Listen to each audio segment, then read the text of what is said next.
Vitor? Tô aqui. É Fala, aí, Roberto, tô aqui. Gravou. Isso. tá gravando. Tudo bem? Tudo em paz e contigo aí? Tudo bem também, mais uma semaninha aí, né? Hoje é feriado, né? Mas a nossa conversa não deixa de acontecer, né? Papo insólito não tem data para acontecer. Muito legal, cara. Vamos lá, a proposta de hoje é um pouco mais ousada. Bom, como se os outros não fossem, né? Mas que é a ideia do o transhumanismo, né, cara? A fusão aí da humanidade com a tecnologia. E então eu queria fazer como eu fiz da outra vez, cara, contextualizar de onde que veio essa ideia, né?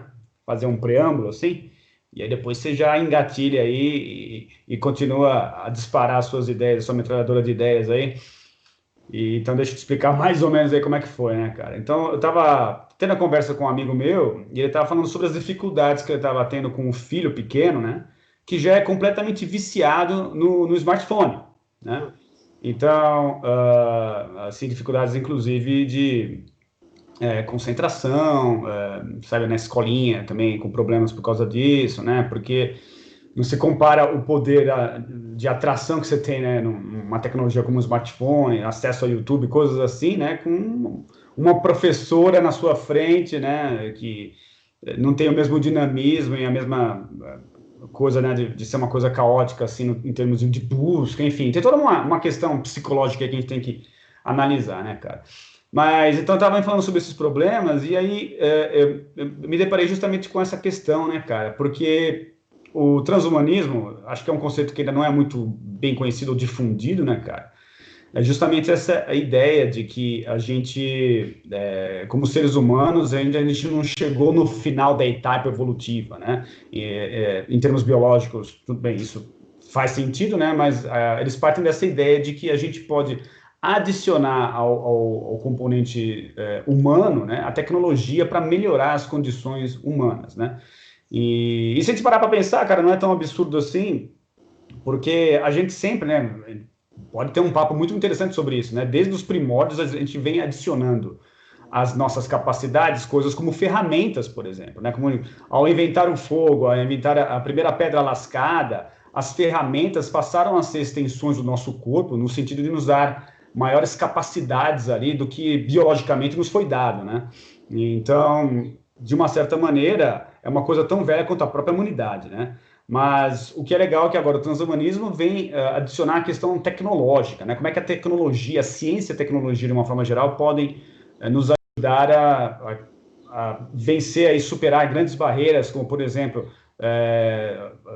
ter mais expectativa de vida, né? Ou conseguir substituir membros, né? Com próteses biônicas, enfim, várias questões aí que a gente poderia abarcar em relação a esse futuro que, em primeira instância, parecia muito ficção científica, né, cara? Parecia coisa de filme da década de 80 lá, né? O Exterminador do Futuro, né, cara? Coisas que, meu, tá muito longe da nossa realidade, é coisa de filme, né? Mas, cara, quando ele me falou justamente sobre esse problema que ele estava tendo com o filho dele, me caiu essa ficha de que uma grande barreira nossa que a gente tem em relação a esse tipo de coisa, eu acho que é a psicológica, né? Num primeiro momento você para e fala, poxa, cara, isso é impossível, não tem como a gente ficar dependente de uma coisa dessa. Imagina, seres humanos com máquinas, isso é um absurdo, né? Mas, cara, a verdade é que nós já somos dependentes, né? Já somos, então isso já está acontecendo. A gente não consegue largar dos nossos smartphones, né? Recentemente eu saí de casa, esqueci o meu smartphone, eu tive que voltar para casa. Eu já estava relativamente longe, porque me deu um desespero. Eu não conseguiria ficar sem, sei lá, por algumas horas eu não ia conseguir ficar sem mais. Eu tive que voltar para casa, né? Então, um marmanjo, né? Como eu, já velho, agora você imagina uma criança, né, cara? Então, assim, então eu acho que essa barreira psicológica, ela já foi, já foi transcendida isso daí, né? Então, apenas agora é uma questão da gente, enfim, me parece um caminho bem sem volta, assim, né? Tem agora projetos como aquele do Neuralink lá, do Elon Musk, né? Que está com esse projeto audacioso aí também de integrar a inteligência artificial com o cérebro humano, né, cara? Ele está bem adiantado também nessa questão. Outras questões do tipo lá em Stanford, as pesquisas que os caras estão fazendo com a substituição sensorial, né?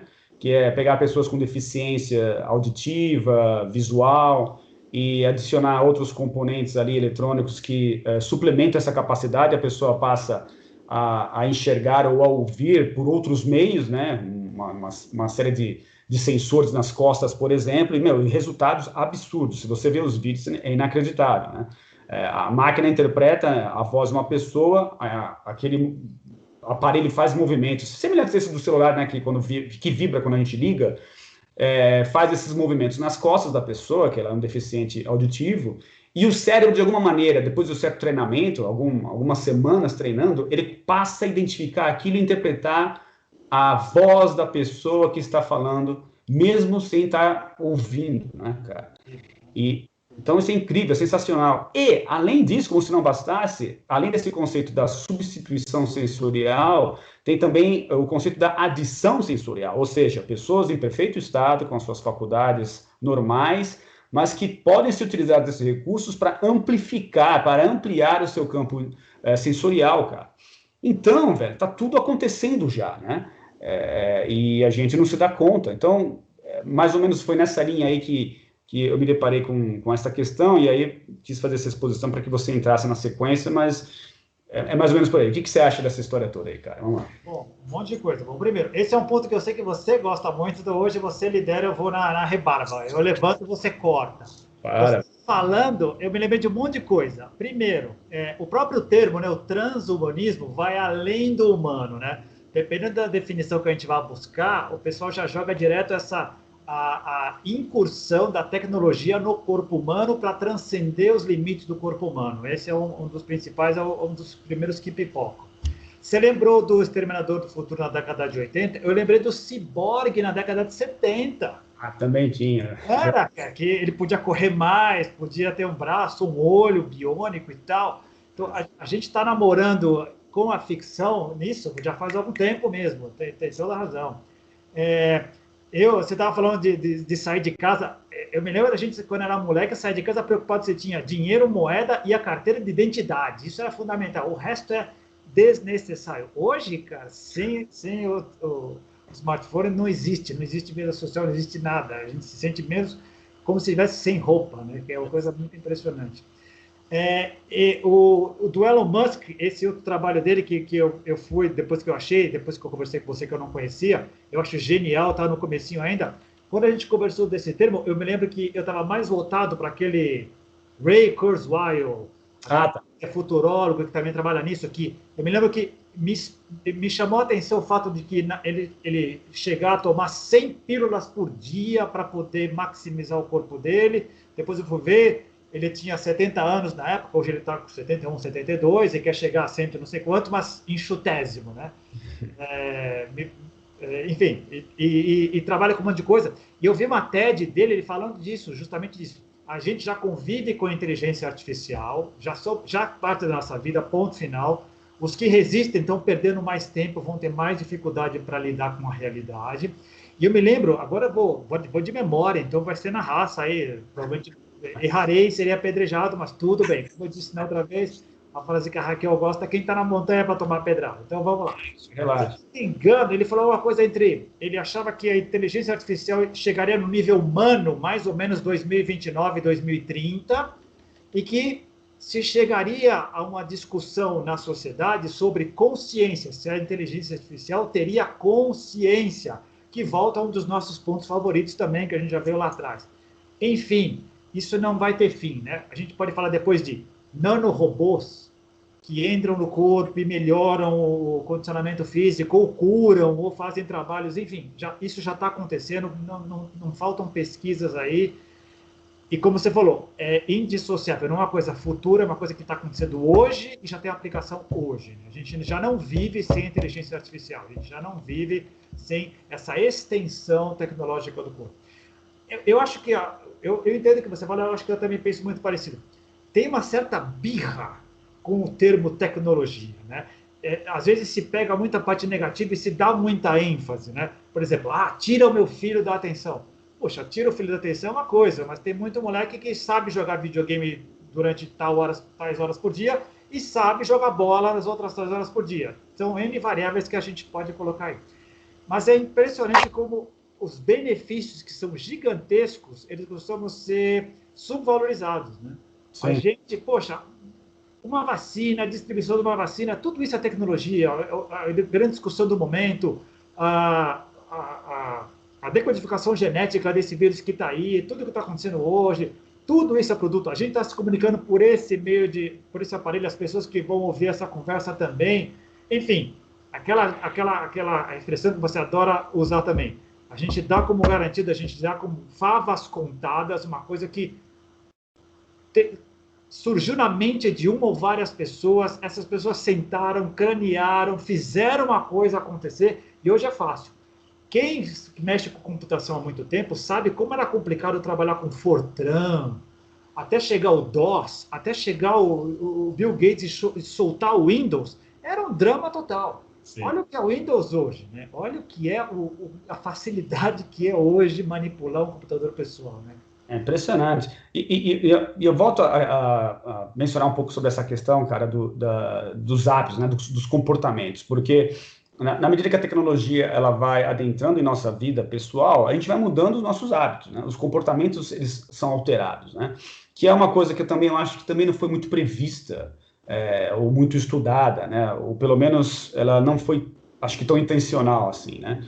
E agora passa a ser, porque você tem uma série de plataformas, mídias sociais, que é interessante para eles que você fique o máximo do tempo possível conectado a esses mecanismos, né? Então, essa questão de você não conseguir desgrudar do smartphone, né? Em nenhum momento você está mesmo que você não esteja utilizando, ele tem que estar no seu bolso, né? Essa sensação, eu acho que ela traz esse lado psicológico da proteção e de você ter alguma coisa ali. No caso de você precisar, você ter como chamar alguém, conversar com alguma pessoa, enfim, eu não sei, tem vários mecanismos aí, mas a gente acha importante ter o celular 24 horas por dia com a gente, né? Tem gente que até dorme com o celular, então, tipo assim, não, eu acho que esse é um passo necessariamente anterior a você começar a incorporar essas coisas, né?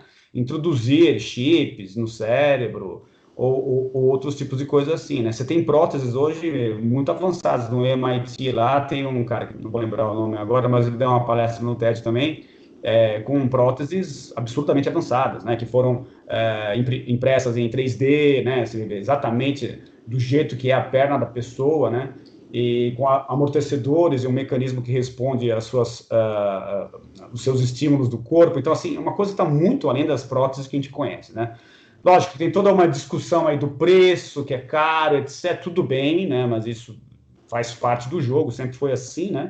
Mas, independentemente do preço, está disponível, né? Isso que é o fantástico, já existe, né? Então, é muito importante a gente ficar esperto com essas questões, né? Porque a curva da tecnologia ela é exponencial, né, cara? Então, assim, a gente tende a nossa aceitação tende a ser muito mais lenta que a capacidade de introdução dessa tecnologia no nosso dia a dia. E quando a gente menos espera, tá lá, você já está usando, né, cara?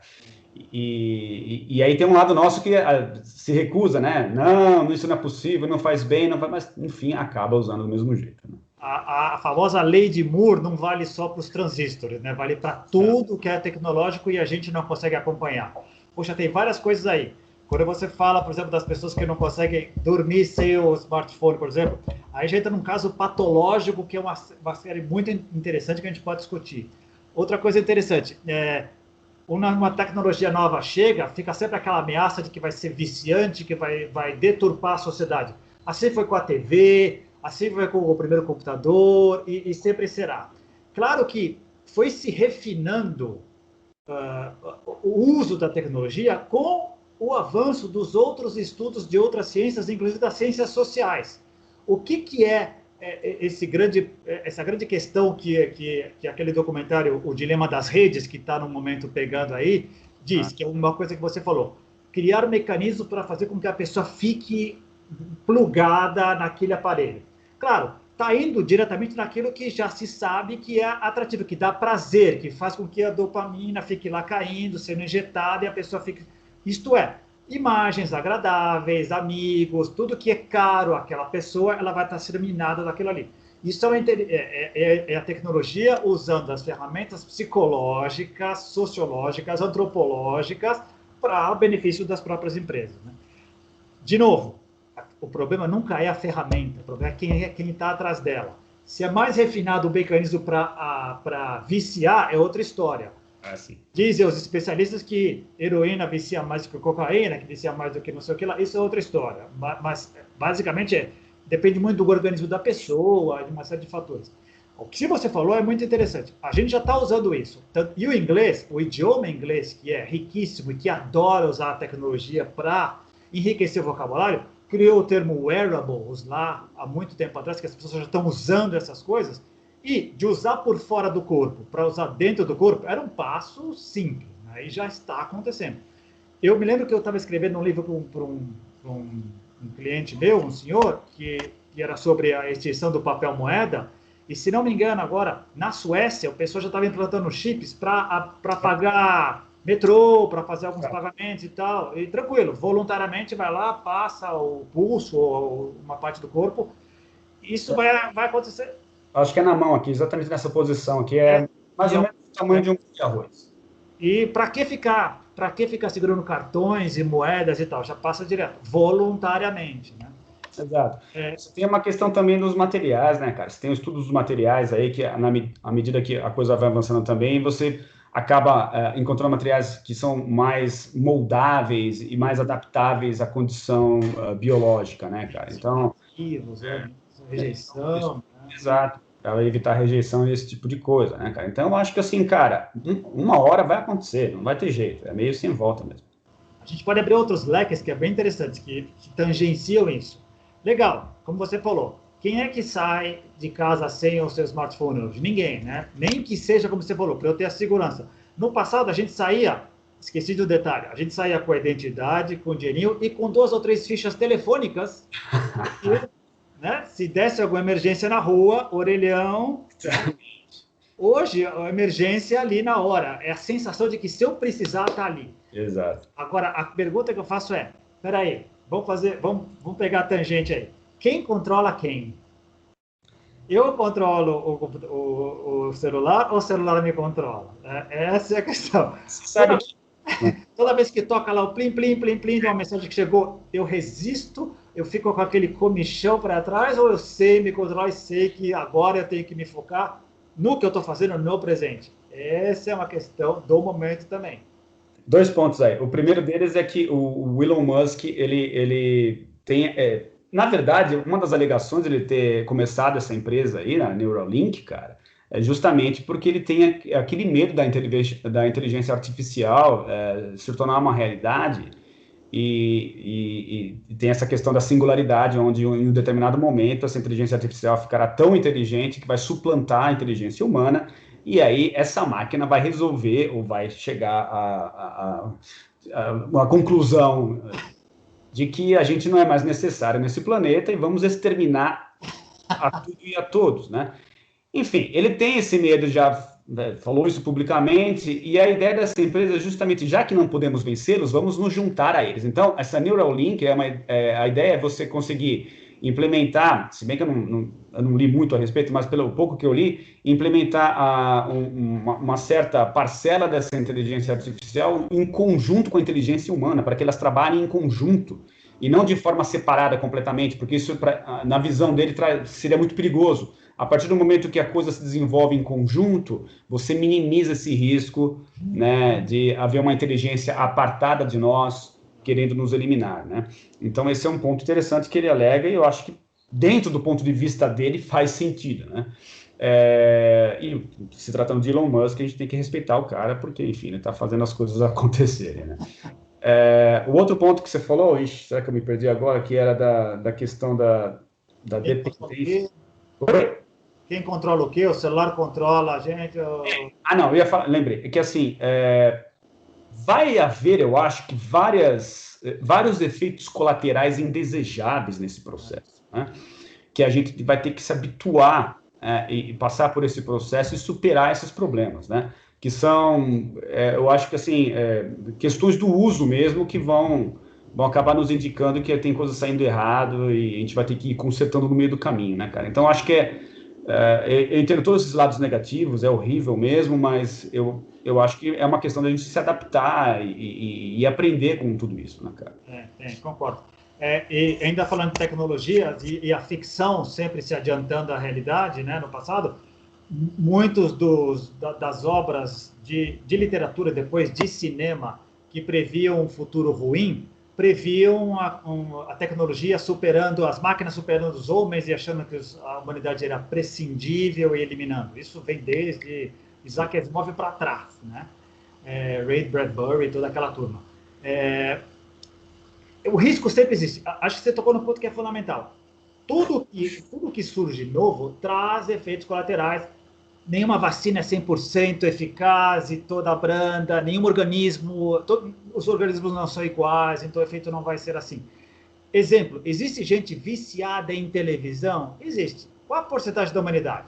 Pequena. O que você faz com essa gente? Despluga, tira a tomada, põe numa escola, faz alguma coisa, a gente inventa alguma coisa. Ou é um caso patológico que vai ser tratado com psiquiatria, psicopatologia, etc, etc. Nessa parte da tecnologia, o problema é que parece que a diferença agora é que é maciço e global. Sim. Então, tem gente, mesmo os pobres, gente pobre na Índia, em Bangladesh, se tiver acesso àquilo, vai poder se divertir, do lado, mas também vai poder encontrar soluções incríveis para os problemas que eles têm lá, que essa é que é a grande sacada. A visão, o cenário que o Elon Musk coloca, que é unamos-nos a eles antes que eles nos dominem, é um cenário legal, positivo, possível, talvez provável, que acho que tem que ser investido nisso. Eu acho que assim que a gente estiver começando a ter alguns progressos, outras pessoas vão entrar, se é que, essa é a minha teoria, se é que não, já tem gente hoje fazendo, só que está quietinho. Exatamente. Que dá mais erro do que acerto, então para que ficar publicando erro? Né? Quando eu começar a ter acertos, aí eu faço um IPO e começo a trazer gente. Esse é um ponto. Segundo ponto que você falou, que me lembrou uma coisa bem legal. Olha só, criou-se outra definição para o termo singularidade, que foi criado lá atrás para outra coisa cósmica, e agora se criou para essa coisa agora, que é muito legal, que é muito bacana, e que é uma coisa global. Uma ameaça, entre aspas, né, real. O Ray Kurzweil que eu estava falando, a ideia era essa, o termo que ele usou na TED era essa singularidade 2029, 2030, 2031, não me lembro.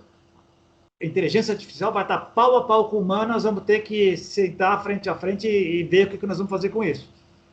Puxa, assim como ninguém previu exatamente como seria a internet, a gente não sabe o que poderá vir a acontecer. Extrapolando as nossas conversas que a gente sempre gosta de fazer. Tecnologias exteriores a esse planeta superaram essa fase, de alguma maneira ou outra. Algumas provavelmente sucumbiram. Sim, que deve ser muito interessante saber como é que ficou depois. Inclusive, a própria ficção científica mostra planetas com só robôs, só máquinas, né? Exatamente. Mas essas criaturas conseguiram. Eu quero crer que a gente consegue ter criatividade suficiente para conseguir fazer isso.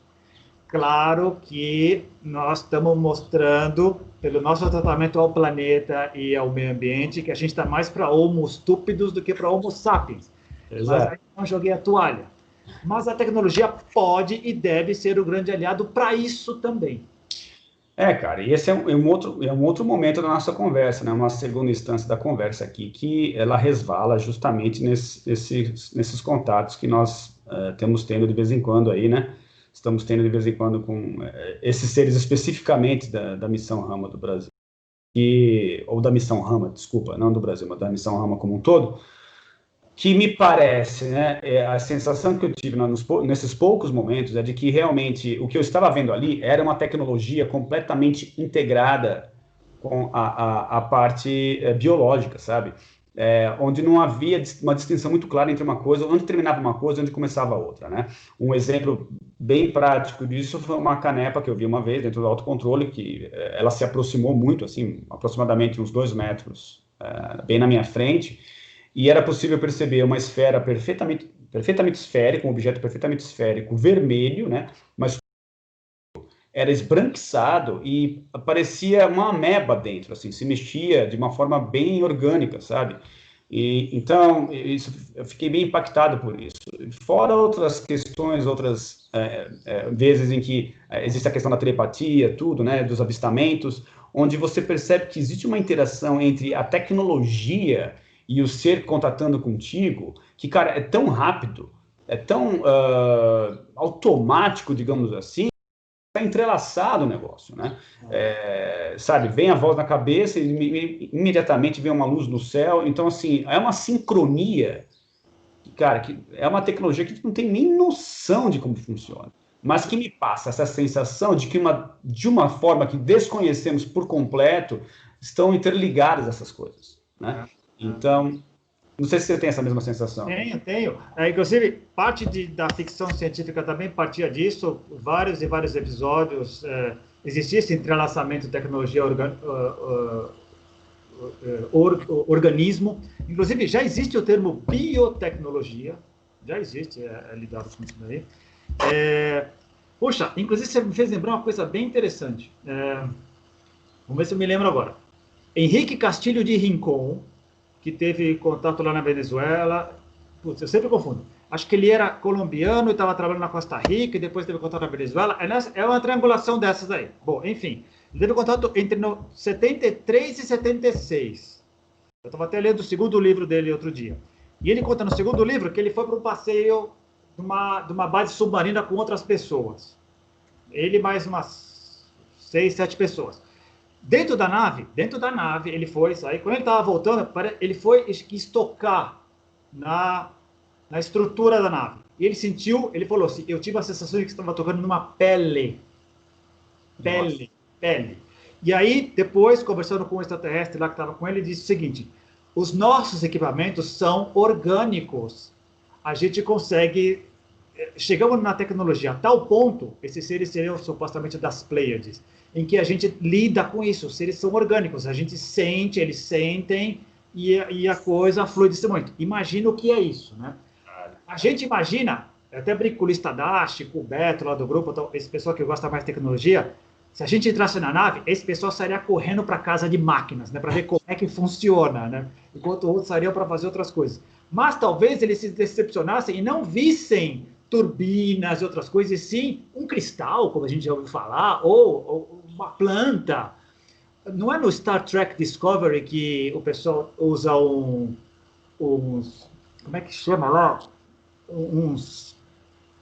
Star Trek, eu não... Assim, eu vi algumas coisas, lógico, mas assim, não sou tão... O Discovery é o último, que eles usam um outro equipamento, que a nave viaja com outro tipo de tecnologia, que é orgânico.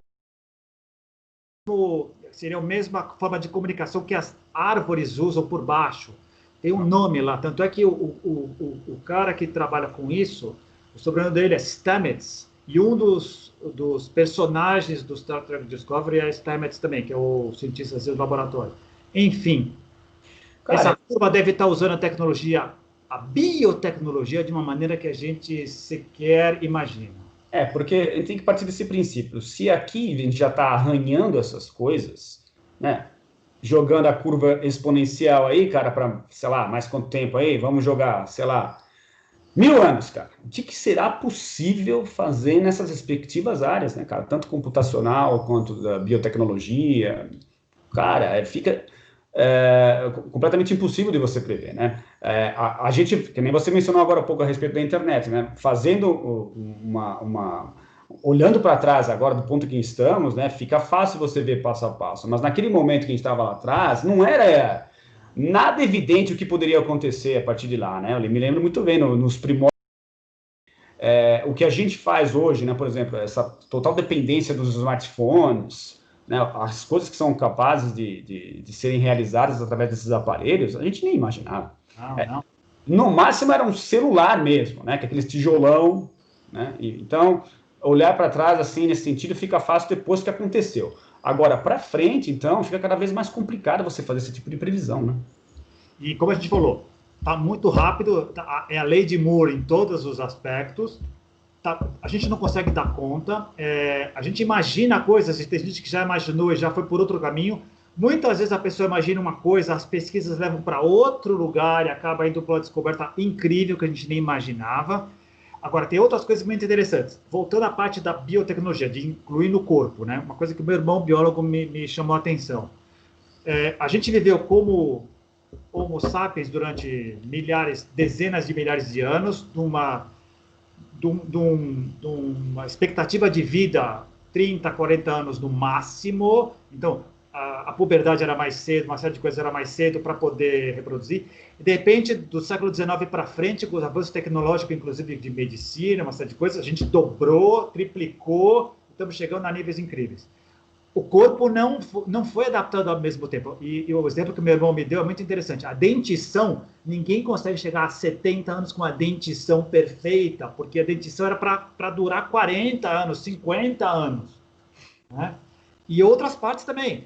Do que as pessoas morrem quando elas morrem de velhice? De algum órgão colapsou, falhou, porque não... Né? A ideia, inclusive, do Ray Kurzweil é ficar reproduzindo e substituindo por outros e estender a começar a 120 anos depois mais para frente. Isso tem uma série de outras implicações que depois a gente vai poder conversar, que é essa tecnologia vai, como você falou, no começo ela vai ter um preço, vai ser para poucos, como tudo, no começo é para poucos, depois massifica. Ela vai ter donos, vai ter patentes, claro, e depois vão ser quebrados, mas o começo é sempre assim, sempre restrito para a nata que controla o mundo e depois para a corintianada que depende da nata para controlar o mundo e para fazer as empresas, inclusive, continuarem subindo. A gente já está vivendo. A ideia dos robôs, que a gente gostava do robô da família Robinson e dos Perdidos no Espaço, hoje eles estão em todos os lugares, não são aquele monstrengo, mas tá no celular. Está no celular. Exatamente. Tá alterando eleições, tá viralizando notícias e notícias falsas e rumores. Estamos convivendo com esse bicho. E você vê que, de uma certa maneira também, até a questão da tecnologia, dos smartphones, carros novos que já estão saindo para você fazer essa conexão, né, essa interligação, né, do seu celular com o automóvel, né, cara? Então, assim, e essa própria pesquisa que eu mencionei para você de Stanford, o cara que encabeça essas pesquisas aí, ele está realmente falando sobre essa possibilidade de você, por exemplo, numa nave espacial, numa aeronave, por exemplo, se você é piloto de uma aeronave, essa questão da adição sensorial, ela objetiva justamente você ter uma visão mais, como posso dizer assim, mais voltada à parte sensorial do que você, por exemplo, a visão, depende muito da visão, né? Porque tem muitos equipamentos, né, que você preste atenção neles, você tem que focar, né? Que a gente tem esse tipo de percepção, tem que focar. E esse tipo de adição sensorial, ela vai fazer com que a pessoa sinta como é que está o avião, e não porque ela dependa apenas de fazer uma leitura, por exemplo, ali de um altímetro, por exemplo, entendeu? Então, assim, é impressionante como essa ideia de que, você imagina, você passar a sentir uma máquina, ao invés de simplesmente estar dependendo para interagir com ela por uma questão simplesmente visual. É revolucionário isso. E certeza que já estão fazendo isso. Ó, se para a Copa do Mundo de 2014, 6 anos, o Miguel Nicoleles, o neurocientista, já estava prevendo aquele exoesqueleto, mesmo que tenha demorado 1 ou 2 anos, por uma série de coisas, mas hoje isso já está acontecendo. E sempre com aquele link, a partir do link no cérebro e aquele comando para ver, estimular a musculatura, fazer a pessoa andar, fazer órgãos andar, com certeza a gente vai encontrar.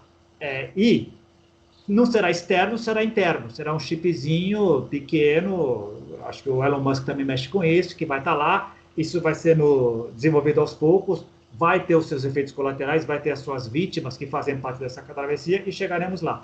Aí é que vai de novo, a gente volta no comecinho do teu termo. Aí nós começamos a entrar de fundo no termo transhumanismo. Essas pessoas são humanas apenas? O que elas vão diferenciar de outras? E se não me engano, Admirável Mundo Novo mexia um pouco com isso. Existia vários tipos de seres, alguns com mais ou menos tecnologias, classificados por pessoas e tal. Desde 1929, se não me engano, uma coisa assim, já se falava disso. Cara, nós estamos 100 anos depois, está virando realidade. É verdade. Uma loucura. E toda essa questão, até antropológica mesmo, né, cara? Porque sempre fez parte da história humana, né, se utilizar de ferramentas, né? Somos assim, né? Então, simplesmente uma questão de que as ferramentas sempre estiveram fora, né? Quando elas passarem a estar dentro de nós, essas mesmas ferramentas, cara, aí é imprevisível o que pode acontecer, cara. Eu acho que a gente entra completamente num outro patamar da existência que não tem nada a ver com nós. É legal. E a gente já brincou disso, vamos brincar de novo. Aquela história, se a gente sobreviver a nós mesmos, putz, o futuro vai ser fantástico. Esse é o desafio, né? Mas a premissa é que é perigosa. E outra questão é, a gente está com 7 bilhões e meio, 7,8 bilhão, dependendo da medição. Tem a previsão de chegar até 10 e estabilizar em 10. 10 bilhões é muita gente e quase metade de chinês, consumidor ávido, voraz, que tem outro tipo de consumo diferente dos Estados Unidos e tal. O planeta não dará conta. Nós vamos ter que resolver rapidamente essa questão de como nós vamos lidar com isso. Porque senão não vai valer a pena nada disso. Não vai ter o que respirar, não vai ter o que usufruir. Inclusive, esse é um grande paradoxo, né, do aumento da expectativa de vida, porque a partir do momento que você aumenta a expectativa de vida das pessoas, as pessoas têm mais tempo para consumir mais, né? Então, acelera ainda mais o processo de degradação do planeta, né, cara? Então, são todos desafios gigantes que a gente tem pela frente, né? E a parte final da vida, seja lá quanto for, se forem 50 anos de expectativa de vida, 100, 120 e tal, a parte final será fisicamente mais frágil e que implicará menos força de trabalho. O trabalho que a gente tem hoje. O trabalho também está mudando, o trabalho intelectual ele está mudando e tal. Mas também a experiência tem mostrado que essas pessoas mais idosas, se elas não se dedicam a trabalhar a mente cedo, elas ficam defasadas e não pegam o bonde, elas perdem o bonde. Mesmo porque o bonde hoje, como a gente já falou hoje 2 vezes, é exponencial. Perdeu o comecinho da jornada, fica muito difícil. Dá para pegar? Dá para pegar, mas fica muito difícil acompanhar tudo, né? E talvez algum avanço aí naquela parte da neuroplasticidade, né, que é a capacidade que os nossos cérebros possuem de fazer reconexões, né, diferenciadas, né? Se existe algum problema, alguma região do cérebro é afetada, o cérebro passa um tempo, ele consegue fazer outras conexões, né, cara? Então existe essa plasticidade que antes se achava que com a velhice isso também seria afetado, mas embora haja, obviamente, consequências sérias à medida que as pessoas vão envelhecendo em relação ao cérebro, essa neuroplasticidade se mostrou contínua, mesmo com o avanço da idade, né, cara? E então é interessante, e se eu não me engano, essa própria tecnologia aí lá em Stanford, os caras estão estudando justamente baseados também nessa neuroplasticidade, porque quando eu mencionei para você daquele rapaz estava se utilizando de um aparelho nas costas para ouvir, né?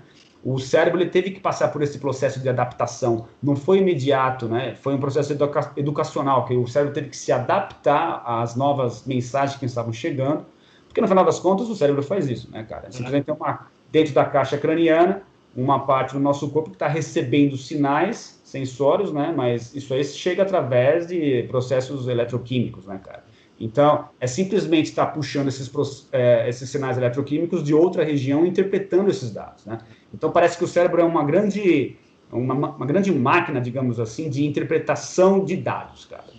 Né? Ele se adapta, ele tem essa plasticidade, como você falou. Eu tive estudando vários casos de AVCs em que a diferença da recuperação, além da gravidade de cada caso, é um caso, isso é óbvio, mas também o tipo de estímulo que cada um teve depois do problema, do AVC, fez com que algumas pessoas voltassem mais rapidamente ou menos rapidamente a um tipo de vida aceitável e outras a um tipo de vida absolutamente normal, como antes. Que é muito difícil, mas tem que ter um estímulo constante, tem que ter... É o tipo de problema que é familiar, não é só da pessoa, é todo mundo apoiando, é a pessoa se dedicando, ela tendo aquilo para dar essa condição para o cérebro fazer outras conexões. Travou, é como se fosse na rua, bloqueou essa avenida, o Waze vai me dar outras vias para eu chegar lá e continuar fluindo e fazendo. Isso é genial. Imagina algum chipzinho podendo exponenciar isso e fazer uma coisa, puxa, loucura. Sensacional. E entrando nessa parada toda, a questão da multidimensionalidade, cara, né? Ou seja, de você estar considerando também que seres vivos possuem alma ou consciência, né? Seja lá o nome que a gente vai dar para isso, a coisa fica ainda mais interessante, né, cara? Porque o que seria então vida no final das contas, né, cara? Qual que é o papel da morte, né? O quanto que a gente consegue flexibilizar esse processo, né? Expandir a vida, né? Ou o que nós chamamos de vida, né? A partir do princípio que a vida não desse corpo, mas dessa consciência, ela vai continuar, né, cara? Qual que é o papel dessa consciência em relação a esse corpo que está vivendo mais? É possível aprender mais, né? Existe, lógico, sabemos que essa história, inclusive, né, nos Semedores de Vida, de que os seres extraterrestres aí, os guias, pelo menos esses que fazem parte ou estão trabalhando junto com a missão Rama, né, cara, eles têm uma expectativa de vida absurda, né? Então, centenas, milhares de anos em alguns casos, segundo o pessoal. Exatamente. Então, assim, partindo desse princípio, cara, é interessantíssimo, porque você vê que existe um paradigma muito grande, né, que eu já li sobre isso em vários momentos, né, que é chegada uma hora que a pessoa não tem mais o que viver ou mais que experimentar, né, ou seja, eu já fiz tudo o que eu tinha que fazer, eu não tenho mais o que aprender, não faz mais sentido viver por este ângulo, né, mas usando isso como parâmetro, cara, você pensa, mas espera aí, você tem esses seres aí que vivem muito mais do que nós, né, cara, que estão com uma tecnologia muito mais à frente da nossa, e estão ainda encarnados, estão entendendo que é importante estar aqui por alguma razão, né, muito provavelmente... Ainda morrem. Ainda morrem. Então, tipo assim, cara, me passa um sinal, me passa uma impressão de que, cara, ainda tem muito a ser feito. Né, nesse plano tridimensional, muito a ser feito, muito a se avançar, né? Então, é uma falácia isso, né, cara? Acho que é uma pegadinha que a gente tem de pensar dessa forma, né? E eu acho que é raro mesmo, cara. Essa ideia de que eu não tenho mais o que aprender é uma grande falácia, porque, cara, é infinito o processo do conhecimento, né? Essa visão, eu acho que está muito vinculada também ao nível de consciência da pessoa, né? Que é se a pessoa tem um nível de consciência muito egocêntrico, muito baixo, ela vai achar que o que existe para se aprender é só isso e ponto final, ela não tá nem enxergando, ela não enxerga, ela não tem condição de ver. E aí você falou outras coisas que tem muita coisa, muito pano para a manga também. Primeiro, a expectativa de vida, legal. Como a morte é o medo primordial, a gente escamoteia, joga para debaixo do tapete, não comenta e vai enrolando, né? E fica surpreso quando acontece. Como a gente sabe que é a única coisa que é para se esperar. E a gente tenta adiá-la. E um pouco desse uso da tecnologia é para adiá-la, para jogar lá para frente. Sempre quando, todo mundo diz isso, eu quero envelhecer, quero ver 80 anos, sempre quando seja saudável, porque isso tem que estar diretamente atrelado. Ninguém gosta de uma vida não saudável. Que esse é o outro ponto X, né? Só vale a pena mesmo. A gente não teve contato ainda com esses seres não saudáveis, não veio ninguém doente tendo contato conosco, mas sei lá como é que o profundo funciona por aí, deve ser um artifício do universo fazer com que isso aconteça, fazer esse tipo de pensamento. Alguns podem eliminar? Talvez sim, dependendo do nível de consciência, evolução, transcendência. Nós ainda não, faz parte do nosso esquema. Outra coisa, a maneira mesmo como nós encaramos a velhice, né? Quantas vezes a gente ouviu as pessoas, e mesmo amigos nossos, contando os dias para se aposentar, para fazer o quê depois? Sentar no sofá. E depois ficar o quê? Depressivo, reclamando da vida, nada presta. Uma aposentadoria que costuma ser miserável, que não dá nem conta para uma série de sonhos que foram adiados. Sim, e cara, eu acho que a questão da velhice também é um outro universo onde as coisas estão mudando bastante, né, cara? A questão da terceira idade, como é que as pessoas estão sendo enxergadas, né? O planeta envelhecendo de uma forma geral, né, cara? Então, assim, pessoas fazendo atividade física, então tá mudando muito, né? Eu lembro, eu quando era criança, né, ou no máximo adolescente, tinha uma ideia da velhice, assim, muito ruim, né, cara? Assim, muito negativa. E hoje, cara, a gente vê que, essas pessoas podem ter uma vida relativamente normal, né, com atividade, com uma série de coisas, todo um dinamismo que antes a gente pensava que não era possível ter, né?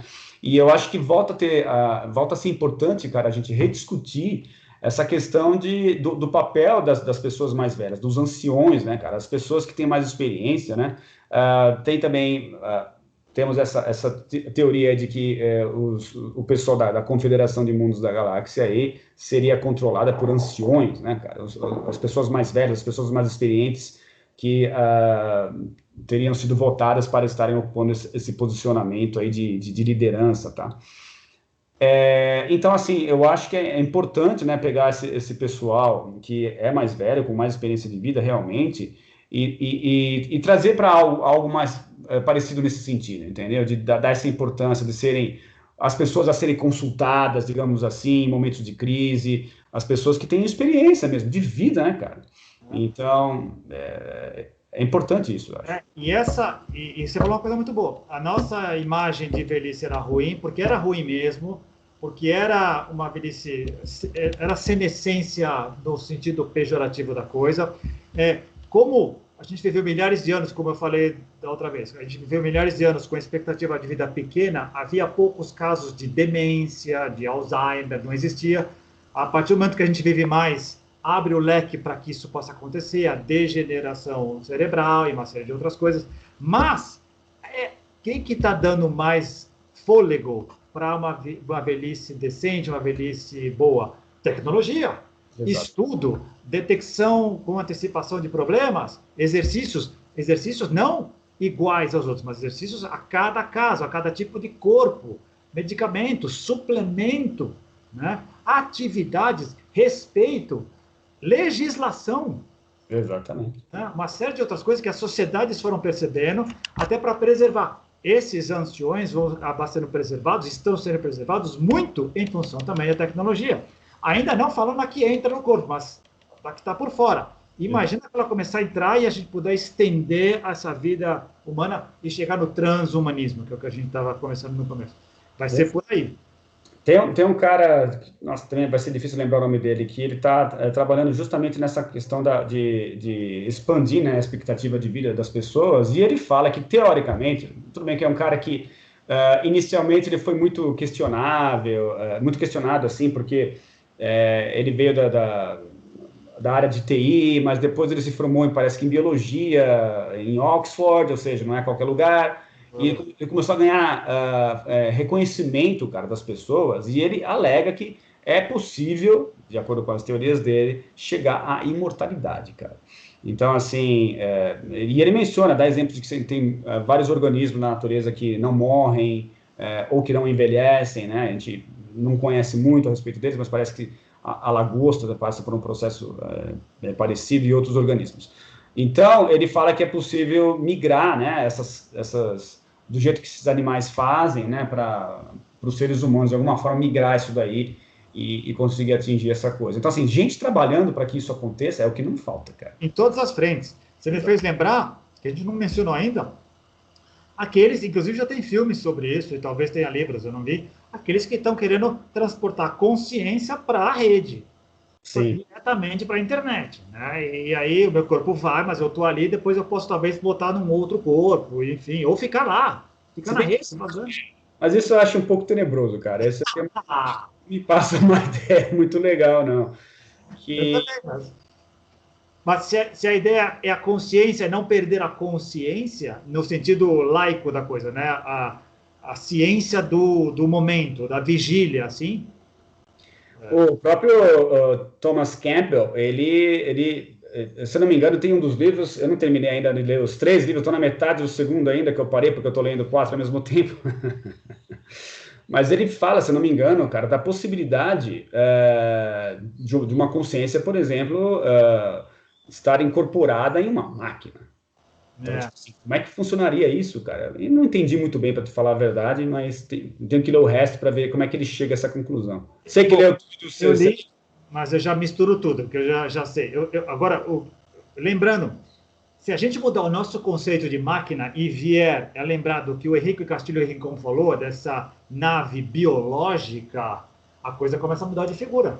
Lembra quando ele fala que, na verdade, usando até a linguagem computacional, que nós somos unidades individuais de consciência, avatares, né? Se esse avatar pudesse ser refinado de uma certa maneira, e eu puder pegar o avatar em si, ele é só um avatar, é o que é colocado ali, mas a consciência ele está fora. Se eu puder pegá-la e colocá-la por livre e espontânea vontade, algum certo controle em outro lugar ou outros avatares, a coisa começa a mudar de figura.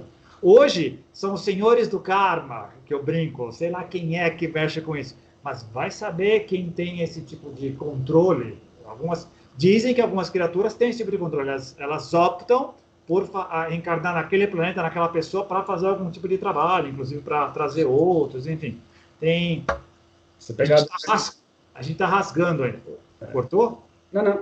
Não, é que você pegar a doutrina espírita, ou você pegar filosofias orientais, aí, acho que, se não me engano, o budismo fala sobre isso também, de pessoas em condições especiais que têm esse poder de fazer essas escolhas e encarnar realmente para executar um trabalho específico, uma missão específica. Há quem diga que, por exemplo, nós aqui estamos justamente porque escolhemos estar aqui, né? O que seria, de alguma maneira, importante para nós estarmos aqui. Um dos livros que você deve estar lendo, deve estar na fila, é um dos livros como é que chama? Do Moore. Que, Qual? do Viagens para Fora do Corpo, como é que chama? Do Monroe, não do Moore, do Monroe, Robert Monroe. Do Monroe, yes. E ele saindo do corpo, ele viu vários tipos de entidades, e algumas delas, não, eu estou aqui porque eu vou fazer aquele tipo de trabalho e tal, isso aqui é um paraíso, esse planeta vai ser um paraíso, isso aqui é o máximo que tem, e vou fazer esse tipo de trabalho. Enfim, a gente tem flashes de ideias da grande realidade, uma ou outra pedrinha do mosaico que nos faz ir atrás, e é fascinante do mesmo jeito. Né? E para ele achar um paraíso aqui, imagina de onde que ele veio, né? Na verdade, o planeta é muito lindo, né, cara? O problema são os habitantes. Então, é que depende daquilo. É problema ou é justamente isso? É alavanca para o crescimento, né? E essa... eu acho que é o custo, né? A gente está pagando o custo dessa mudança, desse amadurecimento, né? E está sendo bem alto. Crescimento haverá no céu católico. Que coisa mais entediante deverá ser ficar ouvindo harpas e anjos tocando o tempo inteiro para a eternidade. Não tem sentido, não deve ser assim. Não deve ser assim. Não deve ser. Tem que ser uma coisa mais dinâmica, tem que ser uma coisa mais... Para valer todo esse investimento dessa grande... da grande consciência, né? Da consciência cósmica. Mas para mim, parece, né, embora antes de me aprofundar esses assuntos, cara, me parecia realmente uma coisa meio assim obscura, de fato, né, cara? Essa questão da união da tecnologia com a parte humana, né?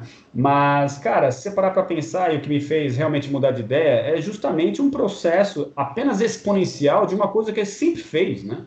Então, isso que me fez realmente ficar mais apaziguado em relação a isso, né? Porque, cara, foi a pedra lascada, depois foi o arco e flecha, mecanismos externos, né? Que a gente foi inventando, e, surgiu uma civilização, toda uma série de coisas baseada em ferramentas. As ferramentas nos permitiram fazer isso. A tecnologia não deixa de ser uma ferramenta sofisticadíssima, mas né? Que justifica o uso dela dependendo do meio, dependendo das intenções que você possui, né? Então, assim, vai muito da intenção e de que ferramentas que você possui em mãos para executar as tarefas que você acha que devem ser executadas, né, cara? É por aí. A grosso modo, ser humano, a humanidade, nós temos uma necessidade e buscamos suprir essa necessidade. Eu não consigo enxergar além da Lua, eu crio um telescópio. Eu não consigo enxergar uma bactéria, eu crio um microscópio. Nós vamos criando coisas que nos ajudam a entender melhor. Essa busca de entender melhor a realidade é muito legal. Porque a gente sempre, às vezes a gente vê a coisa meio enviesada, vê a coisa como fulano quer dominar Mengano, fulano quer vender aquilo. Mas o impulso inicial, será que não é aquela ideia de eu quero entender melhor como é que isso funciona? Isso é muito bacana.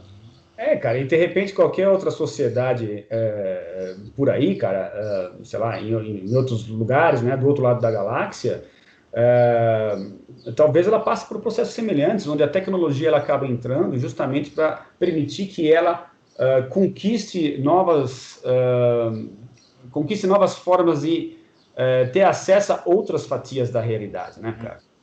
Então, eu acho que é um processo em que isso acaba sendo meio que inevitável dentro de um processo de aquisição de inteligência, desenvolvimento da criatura inteligente.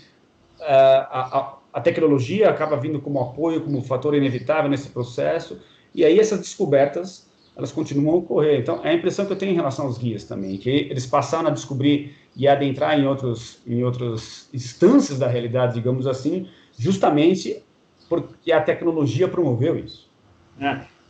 E foi para e passo com o nível de consciência. Porque você falou agora, me veio uma imagem, me vieram duas imagens bem interessantes. A ideia do arco e flecha.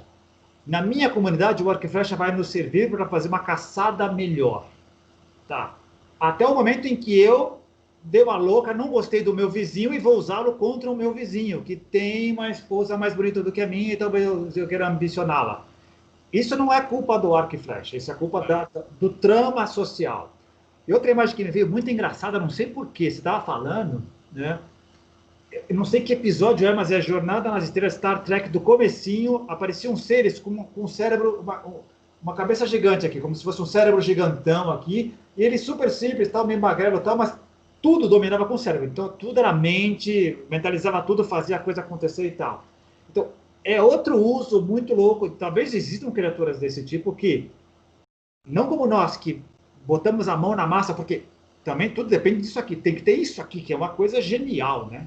Isso aqui não existe, né? O polegar opositor, né? Isso não existe. Então, tendo isso aqui, a gente vai, põe a mão na massa e faz as coisas acontecerem e tal. Mas imagina seres que desenvolveram essa capacidade cerebral de tal maneira de que telecinesia, tudo que é paranormal para nós, é normal para essa turma, e eles transitam em outra realidade também. Por isso que é importantíssimo, como você mesmo mencionou aí, o desenvolvimento da consciência junto com a tecnologia. Tem que ter um certo balanço aí, né? Um certo equilíbrio. Se uma coisa... Bom, eu acho que quanto mais consciência, mesmo que a tecnologia seja inferior, tudo bem, mas o inverso parece ser problemático, né, cara? Tecnologia demais, poder demais, com baixo nível de consciência, sempre dá problema. Dá problema. Historicamente deu problema. Aqui, historicamente deu problema e parece que lá fora também. Tem que ter um mínimo de equilíbrio ali, como a gente estava falando. E aí, é sempre esse desafio, porque aquele bicho que está lá dentro de cada um de nós está só enjaulado, né? Se ele vier à tona e tiver poder, ele faz estrago. Faz muito estrago. Ele pode, e se ele fizer estrago só na vizinhança dele, só no prédio dele é uma coisa, mas se ele fizer estrago no bairro inteiro, na cidade inteira, no país inteiro, no planeta inteiro, aí começa a ficar difícil. Aí é complicado. Então, por isso que eu acho que é fundamental, e é isso que os guias me passam, né? Os extraterrestres acabam passando essa ideia também de que o nível de consciência deles é absurdo também, cara. É tão fantástico quanto a tecnologia, né, cara? E vai parecer piegas, vai parecer revival, mas até nos faz lembrar que a era moderna dos discos voadores, hoje que começa na década de 40, vem quando a gente ultrapassa a idade nuclear e começa a mexer com um brinquedo que era tão poderoso que seria capaz de destruir tudo, nós e os outros. E chegamos a um ponto, uns 40 anos depois, na década de 80 a gente já tinha isso, arsenal suficiente para destruir a Terra várias vezes. E foi muito talento de diplomatas que conseguiram dissuadir e esfriar, congelar a Guerra Fria na realidade, porque ela estava ali. Porque um louco ali podia apertar um botão, podia fazer alguma coisa ali, e eu mesmo cresci com isso. Sim. Como é que pode? Como é que pode chamar de inteligente uma humanidade que cria armas que são capazes de destruir a si próprio e aos outros várias vezes? De que dá o primeiro tiro? Pois é. Então é insano, cara. Completamente insano. Totalmente insano. Mas, cara, eu acho que deu, né? 58 aí para 59, cara. Valeu. Então, mais uma vez, conseguimos aí fazer com que o improviso nos levasse a algum lugar, né? Um papo insano. Muito bom. Foi um papo insano. Foi um papo insólito, na verdade. Mas foi muito bom, cara. Legal. Então, obrigado mais uma vez aí por fazer parte desse episódio número 6 já. Já, hein? E eu me esqueci mais uma vez de mencionar para o pessoal se inscrever no canal aí, cara. Então, por favor, vocês que estão acompanhando, se inscrevam, é importante para fazer com que o canal cresça, né, cara? Aí, então, eu sei que é chato, eu não gosto de fazer, mas faz parte do jogo, né, cara? A gente tem que pedir. Valeu, cara. Então, brigadão aí mais uma vez. A gente se fala na semana que vem. Beleza, Roberto. Grande abraço. Um feriado aí para você. Até mais. Eu também. Até mais. Tchau.